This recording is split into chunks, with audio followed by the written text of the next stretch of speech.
स्वामी जी, एक राष्ट्रीय सर्वेक्षण में ये पता चला है कि 20 करोड़ भारतीय सेडेंटरी लाइफस्टाइल जी रहे हैं। जाहिर है कि वो किसी के पति भी होंगे, पत्नी होंगी, भाई बहन, बच्चे होंगे, कोई ना कोई रिश्ता तो ज़रूर होगा। स्वामी जी, रिपोर्ट के मुताबिक इसका असर सबसे पहले उनके डाइजेस्टिव सिस्टम पर पड़ता है, जबकि व्रत से पाचन तंत्र को रेस्ट मिलता है और फिर फिजिकल एक्टिविटी बढ़ाकर उसकी ताकत को दोगुना किया जा सकता है। ये विज्ञान आपने हमें समझाया है। स्वामी जी, पाचन दुरुस्त रहे, किसी तरह की डाइजेशन में कोई दिक्कत ना हो, इसके लिए योगाभ्यास का जो सेशन आप करवा रहे थे उसको जारी रखिए। और क्या क्या वो लोग कर सकते हैं ताकि उनका पाचन तंत्र बढ़िया रहे? बता देता हूं। पाचन तंत्र अच्छा रखने के लिए मैं पिछले 30 सालों से एक प्रयोग कर रहा हूँ। रोज मंडूकासन, पवन मुक्तासन तो करता ही हूँ और करवाता भी, आप भी करना हो, ये तो करना है।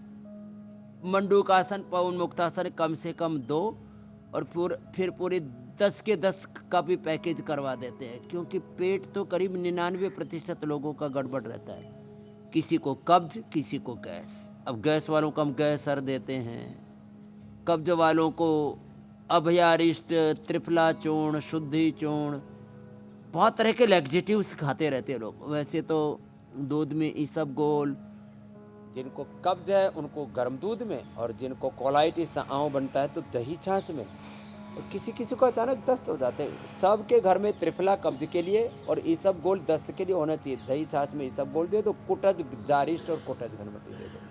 फिर किसी किसी का पेट बहुत गड़बड़, भूख नहीं लगती, छोटे छोटे बच्चे ही ऐसे सूखे कांटा जैसे हो रखे। फिर छोटे छोटे बच्चों के चेहरे पर नूर नहीं है।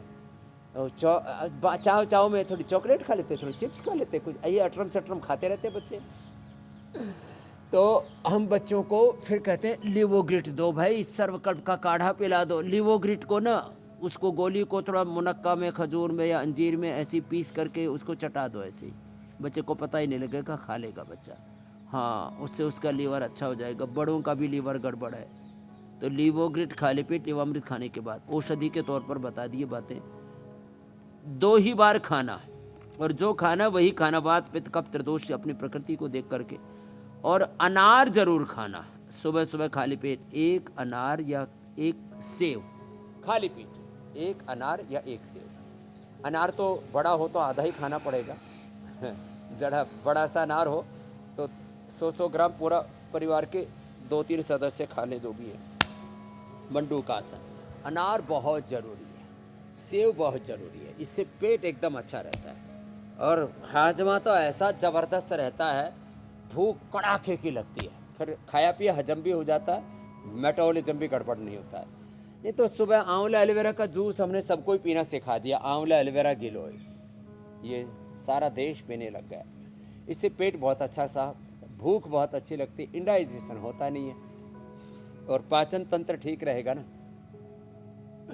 तो सब कुछ ही ठीक रहेगा, जीवन में षड्यंत्र ही नहीं होगा। मंडूकासन, योग मुद्रासन ऐसे, और इसमें 1-2 मिनट रुक जाते हैं ऐसे। फिर ये पवन मुक्त आसन बहुत जबरदस्त है, सीधे लेट करके पैर मोड़ करके ऐसे,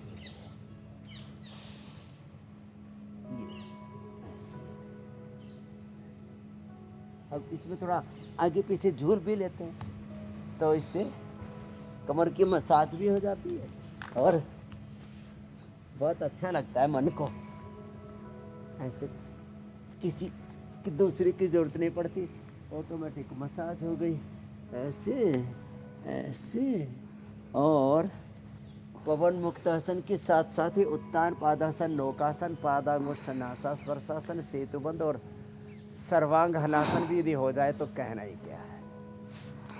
अब स्वामी जी, डाइजेशन 100% अच्छा रहेगा। रोज कम से कम 5 आसन ही करने हैं। अब पेट अच्छा तो सब कुछ अच्छा स्वामी जी। वैसे स्वामी जी, जिस तरह से आप वर्ल्ड हेल्थ गुरु हैं, वैसे उसी तरह से आप पूरे दुनिया को बताते हैं कि सेहतमंद कैसे रहना है। तो एक WHO भी है स्वामी जी, वो बताता है कि किस पर ध्यान रखना है, चेतावनी देता रहता है। उसका एक रिसर्च आया, उस पर बात करते हैं। और इसका कहना है कि इस रिसर्च में 2030 तक क्रॉनिक लाइफस्टाइल डिजीज 70% मौत की वजह बनेगी। और आए दिन स्वामी जी जो स्टडी सामने आती है उसके मुताबिक तो महिलाएं सबसे ज़्यादा लाइफस्टाइल डिजीज से जूझ रही हैं, गिरफ्त में है उसके, और जिसमें नंबर 1 पर है ब्रेन स्ट्रोक का खतरा। स्वामी जी, आप इसे कैसे कम करें?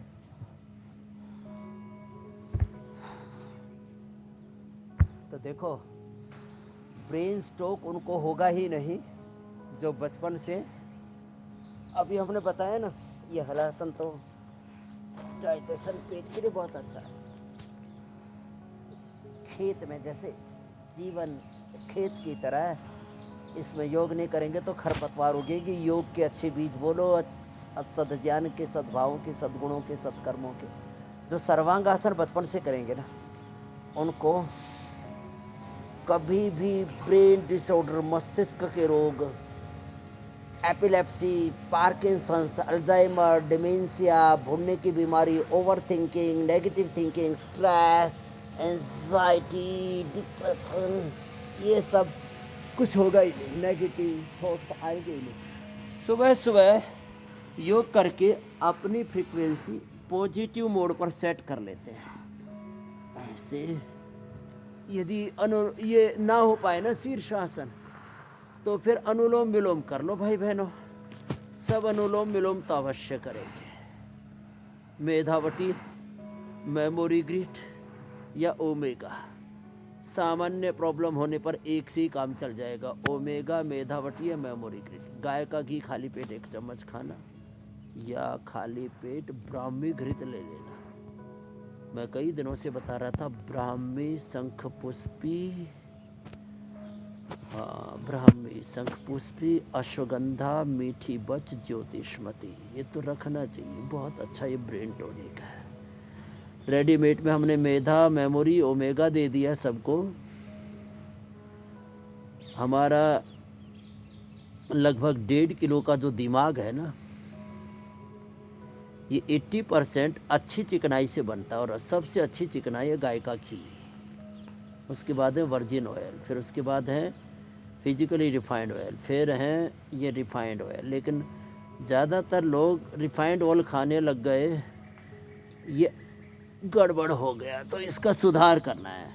तो ऐसे ये शीर्षासन बहुत ही ज़बरदस्त है, और ऐसे जो हमारे साथ ये योग कर लेंगे ना, फिर उनके लिए ये सेहत का प्रश्न रहेगा ही नहीं। और ये अनुलोम विलोम तो बहुत ही ज़बरदस्त है। ओंकार ध्यान, दृष्टा ध्यान, साक्ष्य ध्यान, कुछ पल अपने स्वरूप में रहा करें। अथ योगानुशासनम, योग का पहला ही अनुशासन है, तदा दृष्टु स्वरूप अवस्थानम। अपने स्वरूप में, अपने निजता में रहो। और जब आप अपने स्वरूप में रहोगे तो अपने भीतर आप राम जैसी मर्यादा को, कृष्ण के, भगवान शिव के, हनुमान जी के योग तत्व को, माता सीता, लक्ष्मी, दुर्गा, सरस्वती, भवानी, भगवती की भगवत्ता को, प्रेम, करुणा, वात्सल्य को अपने भीतर ही पाएंगे। तो अपने भीतर सारे देवी देवता, सारे भगवान, सारे तीर्थ, सारे धाम, सारा ब्रह्मांड अपने ही पिंड में है। ये अनुभूति में आने लगता है। मस्तिष्क रोग तो बहुत पीछे छूट जाते हैं। ये अनुलोम विलोम ऐसे कभी भी कर सकते हैं ना।